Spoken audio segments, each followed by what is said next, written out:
ಸರಗೂರು ಪಟ್ಟಣ ಪಂಚಾಯಿತಿ ಆವರಣದಲ್ಲಿ ಕನಕದಾಸರ ಜಯಂತಿ ಕಾರ್ಯಕ್ರಮದಲ್ಲಿ ಕನಕದಾಸರ ಭಾವಚಿತ್ರಕ್ಕೆ ಪೂಜೆ ಸಲ್ಲಿಸಿ ಪುಷ್ಪಾರ್ಚನೆ ನೆರವೇರಿಸಿ ಪಟ್ಟಣ ಪಂಚಾಯಿತಿ ಮುಖ್ಯಾಧಿಕಾರಿ ಸಂತೋಷ್ ಕುಮಾರ್ ಮಾತನಾಡಿದರು.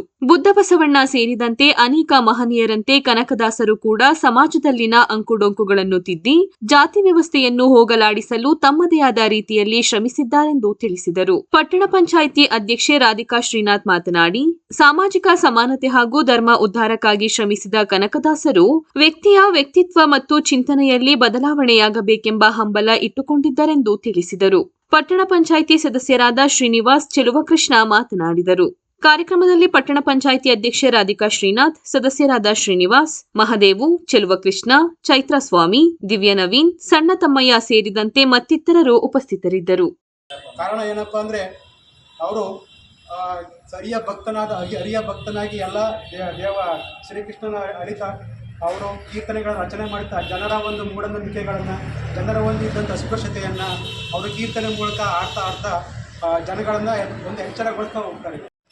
ಜಯಂತಿ ಕಾರ್ಯಕ್ರಮಕ್ಕೆ ಆಗಮಿಸಿದಂಥ ಮಾನ್ಯ ಅಧ್ಯಕ್ಷರು ಹಾಗೂ ಎಲ್ಲ ಸರ್ವ ಸದಸ್ಯರಿಗೂ ಕಾರ್ಯಕ್ರಮಕ್ಕೆ ಸ್ವಾಗತ ಕೊಡ್ತಾ, ಕನಕದಾಸರು 16ನೇ ಶತಮಾನದಲ್ಲಿ ಒಬ್ಬ ಶ್ರೇಷ್ಠ ಸಾಹಿತಿಯಾಗಿ ಹಾವೇರಿ ಜಿಲ್ಲೆಯ ಶಿಗ್ಗಾವಿ ತಾಲೂಕಿನಲ್ಲಿ ಬಾಡ ಗ್ರಾಮದಲ್ಲಿ ಜನಿಸಿದರು. ಬಡ ಕುಟುಂಬದ ಕುರುಬ ಜನಾಂಗದ ಬಡ ಕುಟುಂಬದಲ್ಲಿ ಜನಿಸಿದವರು. ಆದಷ್ಟು ಅಸ್ಪೃಶ್ಯತೆ ಮತ್ತು ಜಾತಿ ಪದ್ಧತಿ ಬಗ್ಗೆ ಆಗಿನ ಕಾಲದಲ್ಲಿ ಜನಗಳಿಗೆ ಸರಳವಾಗಿ ಅರ್ಥ ಆಗಂಗೆ ರೀತಿಯಲ್ಲಿ ತಮ್ಮ ಸಾಹಿತ್ಯದ ಮೂಲಕ ಅರಿವು ಮೂಡಿಸಿಯವರು ಹೆಸರುವಾಸಿಯಾಗಿದ್ದರು. ಅಂಥವರ ಒಂದು ಸ್ಮರಣೆಯಾಗಿ ಜಯಂತಿನ ಈಗಲೂ ಕೂಡ ಆಚರಿಸ್ತಾ ಬರ್ತಾ ಇದ್ದೀವಿ.